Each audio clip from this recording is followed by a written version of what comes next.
안녕하세요. 6월 8일 월요일입니다. We are back. We are back. 예, CNBC 그 유명한 앵커죠. 크레머가 한 말입니다. 자, 돌아왔더니 누구에게는 천국이 기다리고 있고 누구에게는 지옥문이 활짝 열려 있습니다. 이거는 제가 하는 말입니다. 예.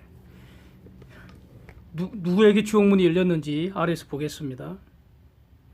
우선 반도체 지수하고 3대 지수 1년 그래프 한번 보겠습니다.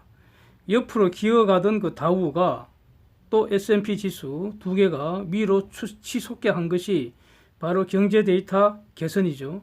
특히 금요일 날은 5월 고용 지표가 이거 뭐 better than expected 이 말은 너무나 진부할 정도로 너무너무 좋게 나와서요. 3대 지수 다시 폭등시켰습니다. 다우가 무려 829포인트 3.15% 올랐었죠. S&P 500 지수도 2.62%, 나스닥 2% 이상 이렇게 오르면서 나스닥 지수는 사상 최고치 갱신했습니다. 이제부터 이제 최고치 갱신 랠리 이제 시작한다는 거죠. 반도체 지수 2.57% 올랐고요. 마이크론 테크놀로지 4.88%, 3일째 폭등세 지속되는 거죠. 그다음 퀄컴, 엔비디아, 인텔 이 반도체 그 주요 종목들 이제 모두 급등했고요. 항공주, 에너지주 폭등세 지속했습니다. 그러나 백신주들은 그 하락세입니다. 국채 수익률 추가 상승해서 10년물 어느새 0.894%입니다. 이번 주 목요일 새벽에 그 한국 시간 목요일 새벽에 FOMC 그 금리 결정 회의 있죠. 근데 이거는 시장의 이슈는 아닌 것 같고요. 동결되겠죠. 예. 달러 지수 96.93% 올랐고요. 원 달러 1202원으로 일단 크게 하락했습니다. 원엔 10.96으로 올랐고 위안 달러 7.08로 하락을 했습니다.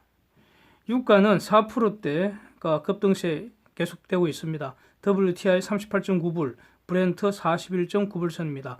오펙 플러스가 그 뭐 매일 970만 배럴 그 추가 감산하기로 한 거 그거를 일단 한 달 더 연장 합의했다 이런 보도 됐습니다.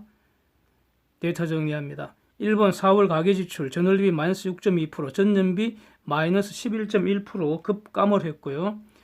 독일 4월 공장 수주 전월비 마이너스 25.8% 추락했습니다. 스페인 산업 생산 마이너스 33.6%이고요. 이거 전부 4월 데이터입니다. 그때는 그 바이러스 직격탄 진행 중인 상황이었습니다. 그래서 5월, 6월 이후 데이터를 봐야 할 겁니다. 하여튼 4월까지는 이렇게 지표가 거의 뭐 추락된 상태이고요. 영국 5월 주택 가격 지수 전월비 마이너스 0.2%, 전년비 2.6%로 둔화된 모습입니다.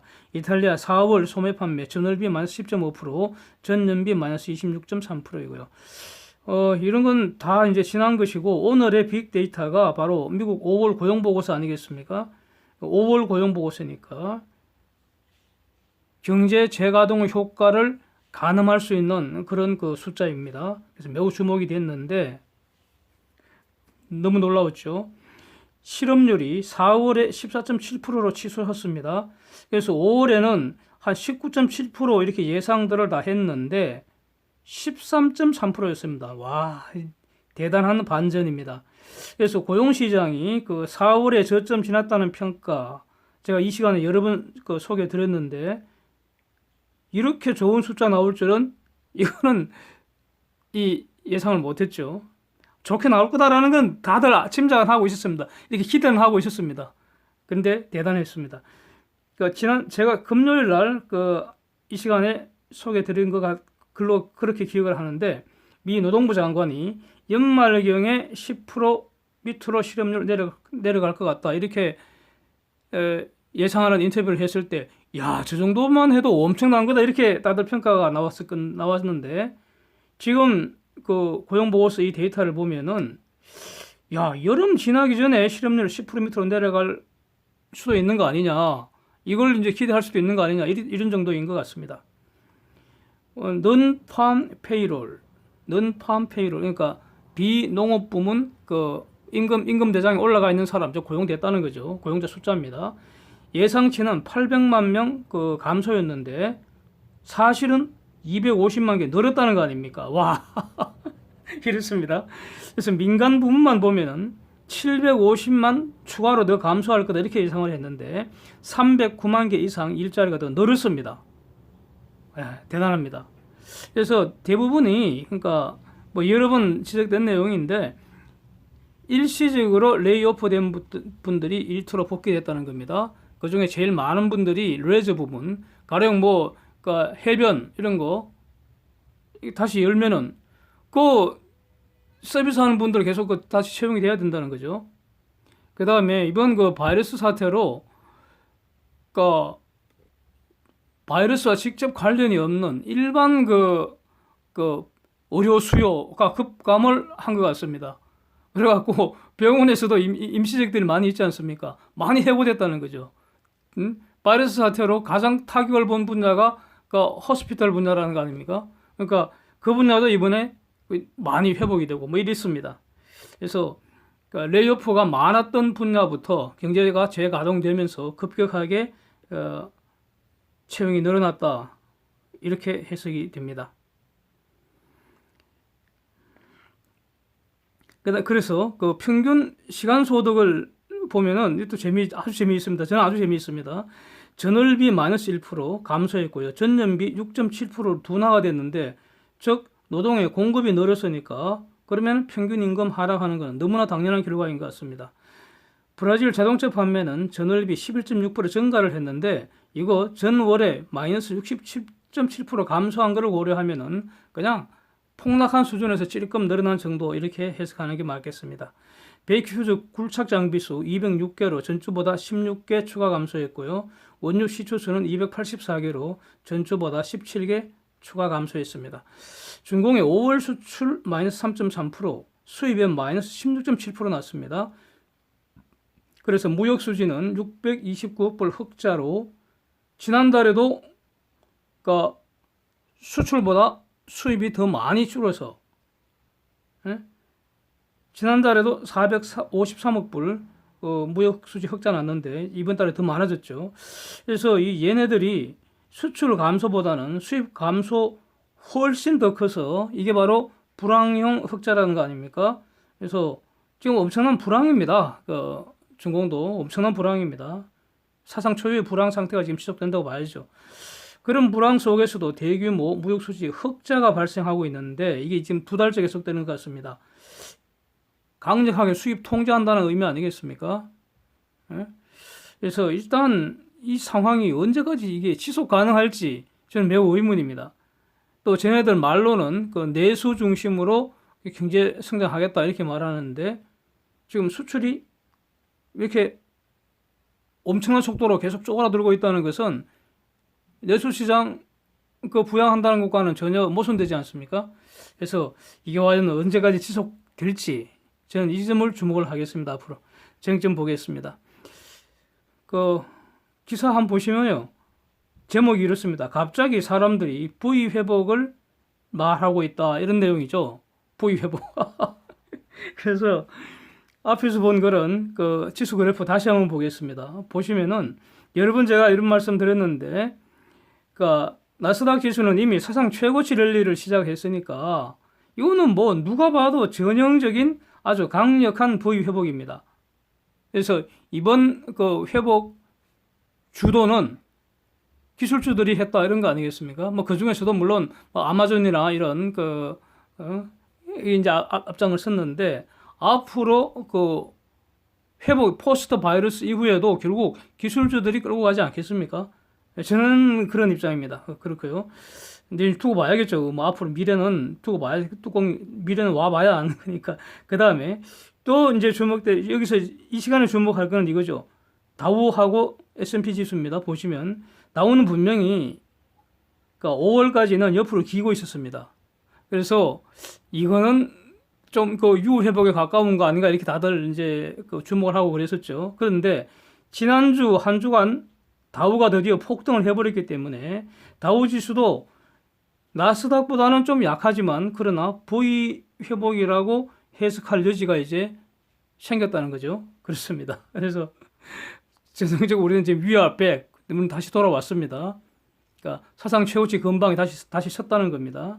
앞으로 어떻게 되겠습니까? 이게 중요하겠죠. 그래서 앞으로 어떻게 될까 이걸 체크하기 위해서는 바이러스 봐야 되고 경제 재가동의 신전이 어떻게 될지 이거 봐야 될 것이고 지금 잠복되어 있는 것이 트라이콤 리스크 아니겠습니까? 이런 것들 간단하게 현재 새롭게 할 건 없고요. 지금까지 나온 거 정리 한번 해보겠습니다. 바이러스부터 한번 보겠습니다. 여기서 주말에 닥터 파우치가 섬뜩한 소리를 했습니다. 닥터 파우치 누군지 다 아실 테고요. 섬뜩한 소리를 했습니다. 퍼펙트 레시피랍니다. 퍼펙트 레시피. 바이러스가 다시 급증할 수 있는 완벽한 조건이 갖추어졌는데 그게 바로 조지 플로이드 피살 사건에 대한 항의 시위 요구라는 겁니다. 그래서 이 항의 시위와 관련해서 이미 미 보건당국이 여러 번 경고도 하고 그랬었죠. 시위는 하더라도 마스크는 착용하고 바이러스 안전 수칙 지키면서 시위해달라 이렇게 퍼지면 안 되니까 이렇게 이제 보도된 사실도 있습니다. 이런 걸 다 이제 같이 한번 종합해서 보는데 문제는 제가 말씀드리고 싶은 것은 이겁니다. 바이러스 퍼지는 조건은 밀폐 공간에서 다수인이 밀접 접촉하는 것입니다. 이 말 제가 초기에 아마 1월 말, 2월 초 이때부터 제가 이 말을 만들어냈죠. 이 개념을 제가 추출해서 사용했습니다. 언론에서 본격적으로 사용하기 전입니다. 이거. 예. 이것도 제가 먼저 사용한 개념입니다. 예. 방역 전문가들이 하는 말 듣고 제가 하는 게 아니고요. 제가 이런 말 먼저 시작했습니다. 예, 이거 사실입니다. 그래서 그 이후에 이렇게 다들 개념이 정리되어 있습니다. 밀폐 공간에서 다수인이 밀접 접촉하는 게 바이러스 퍼지는 조건입니다. 그런데 야외 시위라는 거 밀폐 공간 아닙니다. 그 다음에 밀접 접촉이라는 조건도 말이죠. 가령 클럽이라든지 이런 거, 옛날 말하자면 디스코 클럽 이런 거 아닙니까? 아니면은 많은 지하철 이런 거에 비교하면은 밀접성이 현저히 떨어집니다. 그래서 어떤 평화적인 항의 시위 정도, 아니면 광화문에서 야외 과거에 문재인 탄핵하자고 시위한 거 그런 정도로는 밀접성, 밀폐 공간, 밀접 접촉 이런 요건에 해당되지 않기 때문에 그렇게 야외 예배하는 거나 야외 시위하는 것이 바이러스 전파 조건은 저는 되지 않는다고 봅니다. 그래서 이 조지 플로이드 평화 시위하는 거 이걸 갖고 바이러스 다시 퍼지는 퍼펙트 레시피라고 표현하는 거는 저는 적절하지 않다고 평가를 하겠습니다. 그 다음에 데이터를 보겠습니다. 중요한 건 데이터입니다. 네. 데이터를 보겠습니다. 지난주 일평균 진단 건수는요, 40만 건에서 55만 건 이렇게 계속 증가를 했습니다. 이제는 지금 55만 건 내외에 이렇게 정착이 되는 것 같습니다. 그런데 이것은 몇 번 말씀드렸는데, 미국의 이 진단 능력은 사실은 이거 이상으로 갖추어진 것 같습니다. 준비가 되어 있는 것 같습니다. 그래서 진단 능력의 한계치가 어디인지는 우리는 모릅니다. 진단 수요가 있는 만큼 진단할 수 있다는 겁니다. 이제는. 진단 받고 싶은데도 진단 능력이 부족해서 진단 못하는 그런 상황은 지금 아닌 것 같습니다. 그래서 바이러스 진단 수요가 있는 만큼 진단해준다는 겁니다. 그래서 진단이 늘었다는 것은 진단 수요가 늘었다는 것입니다. 조금만 이상하면 가서 진단 받는다는 겁니다. 그래서 지금 일주일간의 진단 건수가 5월 초에는 대략 한 160만 건 정도 이렇게 말했었죠. 160만에서 180만 건 이렇게 이것도 닥터 파우치가 그 당시 확인한 말입니다. 요즘에 한 주간에 진단되는 게 지금 328만 건 넘었습니다.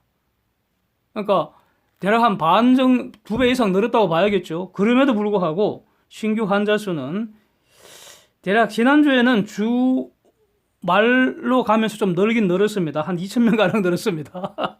네. 그래서 지난주 보면 한 18,000명에서 24,000명 사이, 그러니까 한 2만 명 내외로 변동하는 상황입니다. 그래서 지난 주말을 가면서 22,000, 24,000 이렇게 좀 는 건 사실인데, 그러나 이것은 통계적으로 의미 있는 변화라고 평가할 수는 없습니다. 이거. 네. 또 주목되는 것은 사망자 숫자인데 사망자 숫자는 확실하게 팍 줄었습니다. 예, 1000명미터로 확실히 팍 줄였습니다. 그래서 결론적으로요, 바이러스 리스크라는 거는 지금까지 평가한 것과 변한 거 하나도 없다고 보고요. 그래서 저는 이거 반복하지는 않겠습니다. 초기부터 최근까지 이 바이러스 리스크 아마 제가 가장 잘 평가했다고 저는 이렇게 정리를 하고 있습니다. 예. 그 다음에 경제 재가동과 관련해서 쟁점 다시 한번 정리해 보면은 지금부터는요, 6월 이후부터는 이제부터 발표되는 경제지표 잘 확인해서 이거 잘 제대로 해석하는 게 중요한 것 같습니다. 이게 핵심인 것 같고요.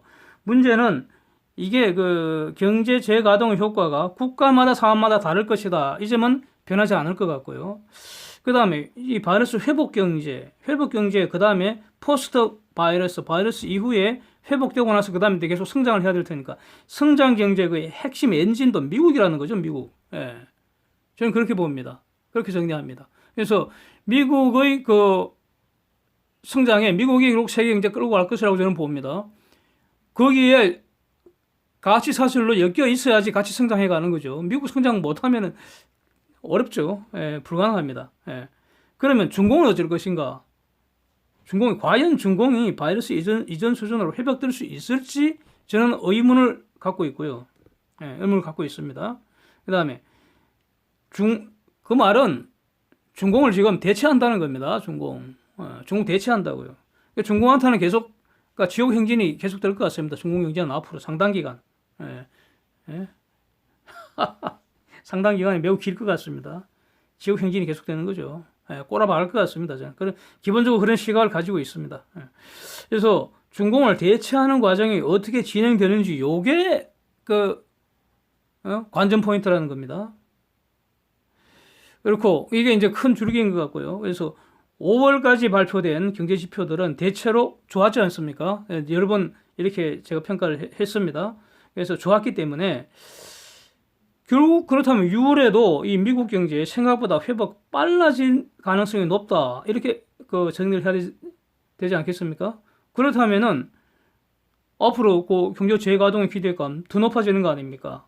그래서 트럼프 최근 트윗이 정말 다시 주목을 해야 할 것 같습니다. 트럼프 말. 지금보다 9월이 더 좋을 거고, 10월이 더 좋을 거고, 11월이 더 좋을 거고, 내년에는 one of the best ever 이렇게 표현을 했지 않습니까? 그래서 트럼프가 그냥 보통의 할배가 하는 말이 아닙니다. 그 사람은 미국의 대통령으로서 하는 말이죠. 그 말 하기 위해서는 수많은 리포트를 다 보고받고 검토하고 이렇게 해서 나온 말이라고 저는 그렇게 정리를 하고 있습니다. 예. 그래서 앞으로 경제 재가동의 기대감 더 높아지는 것으로 정리하고, 그리고 기본적으로는 이제 우리는 시장을, 그렇다고 해서 시장을 앞서가지는 않으려고 하니까 시장을 처지지 않게 시장을 바짝 뒤쫓아간다, 그런 자세로 지금 관찰하고 이렇게 분석하면 될 것 같습니다. 그래서 지금까지 방향 제대로 잡아서 잘 대응을 해왔다고 저는 이제 스스로 평가를 하겠습니다. 차이콤 리스크 한번 보겠습니다.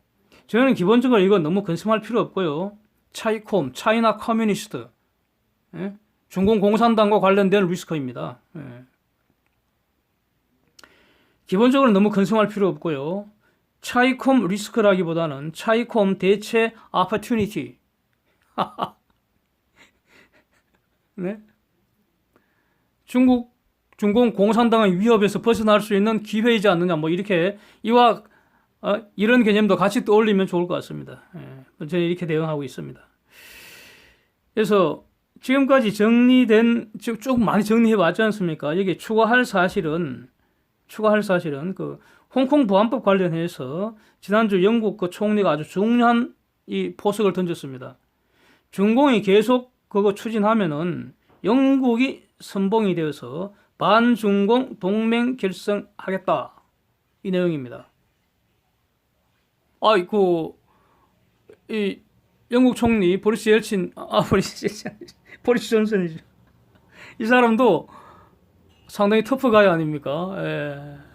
리틀 트럼프라는데 하여튼 이렇게 발표를 했습니다. 그거는 홍콩 보안법, 지금 추진하고 있는 홍콩 보안법 내용이 영국 그 중공 간에 홍콩 반환 협정 위반하는 거라는 겁니다. 위반하면은 이거 전번에 이거 위반의 효과가 뭔지에 대해서 제가 한번 말씀드렸습니다. 이거 심각한 겁니다. 이렇게 주장하고 나오기 시작하면 심각합니다. 극단적인 경우에는 홍콩 반환 협정 무효다. 그 무효자. 그 무효니까 홍콩 반환 없다. 이런 주장도 불가능하지는 않습니다. 그 홍콩 중공한테 반응 안 하고 대만한테 반응하겠다. 그러면 어떡합니까?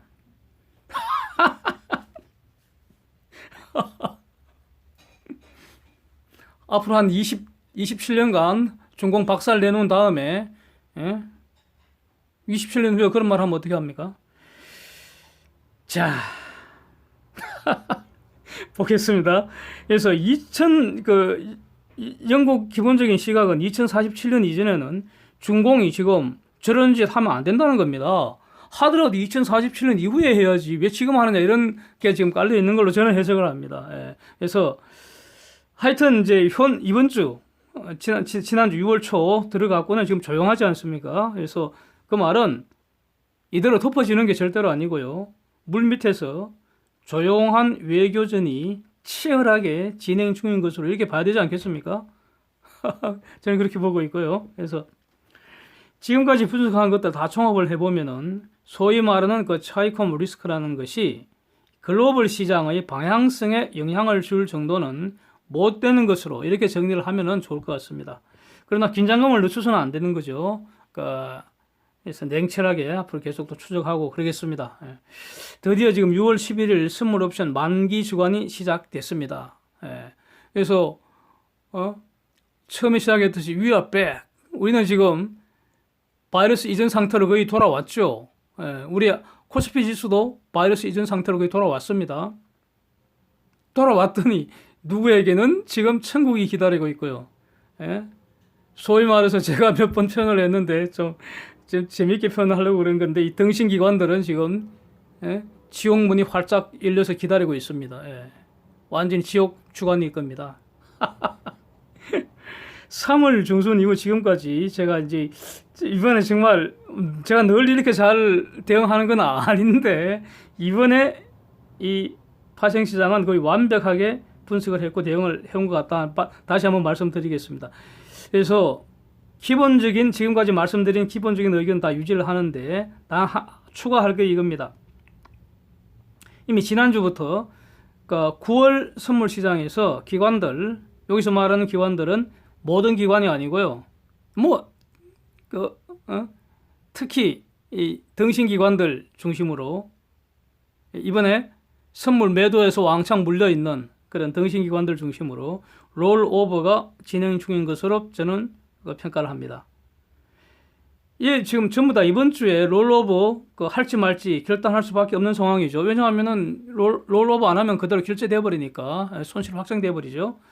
그런 상황입니다. 그래서 롤오버라는 거 혹시 모르시는 분이 있을까 봐서 극단적인 사례로 한번 설명을 하겠습니다. 가령 3월에 그 등신기관들이 선물을 210에 매도를 해서 지금까지 그냥 들고 있었다는 거죠. 그게 완전히 등신 중에 상등신이죠. 구제불능 등신입니다. 지금 코스피 200 지수가 지난주 종가가 290을 넘었는데 210에 팔아갖고 지금까지 들고 있으면 그 구제불능 등신이지 뭐겠습니까 그거. 그래서 이거를 일단 눈물 짤면서 손절 환매수하고 9월물 다시 매도 치는 겁니다. 그게 롤오버입니다. 그럼 무슨 뜻입니까? 그 의미는 막연한 기다림이죠. 6월까지 폭락이 있을 거라고 기대하고 매도를 쳤는데 손실만 봤으니까 9월 전에 다시 한번 폭락이 올 수도 있겠다. 그걸 기대를 하고 막연한 기대죠. 다시 매도 포지션 잡는 겁니다. 그게 롤오버입니다. 그렇다고 6월 말에 손실 난 게 많아되는 건 아닙니다. 9월 이전에 다시 한번 폭락을 해야지 손실 좀 폭락하면은 예상대로 폭락하면은 그러면 6월에 손해본 것 찔끔 많이 할 수는 있겠죠. 자, 한번 보시면요. 저는 외국인들이 언제나 이긴다고 보지 않습니다. 그러나 최소한 이번 6월물에 있어서는 외국인들이 완벽한 승리입니다. 자, 6월물 지금 그 파생, 그 옵션 시장도 보십시오. 풋 매도 콜 매수 상태이죠. 우리는 지금 그 위에서 시장 그 환경 분석을 한번 했습니다. 이걸 다 고려하면은 적어도 11월까지는 급락은 없을 거다. 이렇게 정리하는 게 합리적이지 않습니까? 그렇다면 이런 그 환경 하에서 외인들의 이익 극대화 전략이 뭘까? 왜 외인들을 자꾸 보느냐 하면은 얘들이 지금 칼자루를 쥐고 있다고요. 언제나 외인들이 칼자루를 쥐고 있다는 뜻은 절대로 아닙니다. 이번 6월 선물 옵션 시장에서는 외인들이 칼자루를 쥐고 있습니다. 예. 개인들도 엄청 당했고요. 개인들도 당했습니다. 그러나 등신기관들이 박살이 났습니다. 줄추상입니다. 그래서 이런 상황에서 외인들 이익 극대화 전략이 뭐겠습니까? 여기 보면은 선물에서는 지금 눈더미처럼 쌓여 있습니다. 이익이. 이거 그대로 결제시켜버리면은 이익이 확정되어 버립니다. 올리는 게 낫습니다. 지수 올라가는 게 낫습니다. 자, 그러면 풋 매도에서 이익 키우는 건 이제는 한계가 있습니다. 풋 매도는 가령 저기 외인들이 뭐 600억 가량 매도를 해두고 있죠. 그대로 이익이 돼버립니다. 지수 현상만 유지해도요. 그럼 올라가면 그대로 이익 돼버립니다. 그래서 여기서는 지금부터는 그러니까 풋 매도에서는 대박 날 수가 없죠. 이미 이거는 저 풋 그 금액은 개인과 기관들의 풋 매수 금액은 사실상 이미 다 꽉 났습니다. 0입니다. 0. 뭐 한 달 전에 3주 전에 그거를 200만 원에 샀건 뭐 200만 원짜리 샀건 300만 원짜리 샀건 100만 원짜리 샀건 전부 꽉 났다는 겁니다. 0입니다. 0. 저거는 끈적 하나도 없습니다. 그대로 들고 있다면.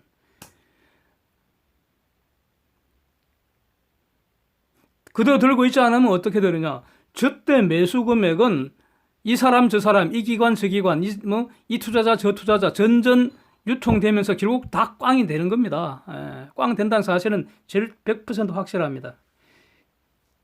그러면 여기서 옵션에서는 주목할 거는 뭐냐? 지금 콜에서 대박을 때리려면 폭등시켜버리면 됩니다. 그렇죠? 그래서 옵션 대박은 언제나 만기 즈음에 외곽에서 나죠. 그래서 외곽 콜에서 대박 나려면은 외곽 콜은 너무 투기적이니까 좀 시간을 갖고 본다면은 하여튼 폭등시키면 콜 매수해서 대박이 나고 폭락시키면 풋 매수해서 대박이 납니다. 하여튼 옵션 대박은 폭등 또는 폭락에서만 발생하고 그거는 매수의 포지션 납니다. 매도 포지션은 폭락이 날 수가 없습니다. 쪽박은 매도 포지션에서 납니다. 그게 옵션의 구조입니다. 구조. 지금 쪽박 날 가능성이 어딥니까? 콜옵션 매도자에서 나잖아요. 지금 또 기관입니다. 또 기관. 와, 참. 등신도 이런 등신이 세상에 어디에 있겠나 싶습니다.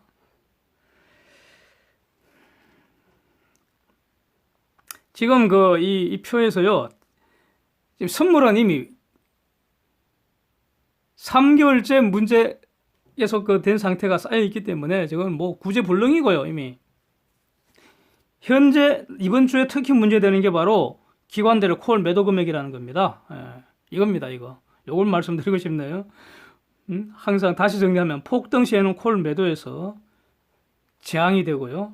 폭락 시에는 풋 매도자한테 지역문이 열리는 거 아닙니까? 그래서 2월 폭락장에서 개인하고 기관들 풋 매도로 깡통 찬 사람 많을 겁니다.